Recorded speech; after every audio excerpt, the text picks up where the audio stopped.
Hi guys! So ngayon ay mainit. So guys, papunta ako sa mini farm namin. So, hindi naman siya mini farm. So, punta muna tayo dito. Unahin natin. Itong sili haba. Meron na siya mga bunga. Actually guys, nakabunga na rin ito and kinuha na namin. So, bumunga ulit siya. Yan. Marami pa yan. So, sa kabila naman. So, ito pala ay sili again yan. Tapos, matay kasi yung kamatis eh. Dito na naman tayo sa kabila. Doon kasi yung isa.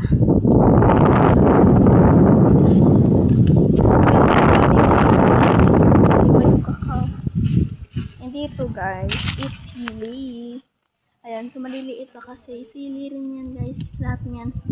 Yung mga dandahon na yan. Kasi kinuha ko na kanina yung mga grass dyan. Glass pala, I mean. Yan. So, dito tayo siya. So, ito yung kalabasa. Hindi ko kasi nakuhaan kanina. Kasi niluluto ako. So, ito, kanina. Ay, hindi. So, inano ko na kanina guys. Binanyagan. So, dito pala is may seed dyan sa ilalim. Actually, silihaba rin siya.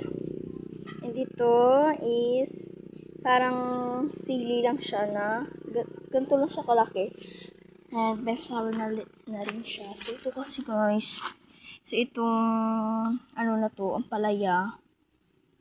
So, kanina is andun yan kanina. Kaya kinuha ko. Pero may ano na rin siya. Wala kasing tumutumba siya para mamamatay na. Dapat pala, hinayaan nyo na lang kanina. Yan. So, dito rin. Ayan. Marami kasi mga ants eh. Ayan guys. So, ganito lang naman yung tanim. And ito is ang aming puso. Yan. Lagyan natin ng kahon.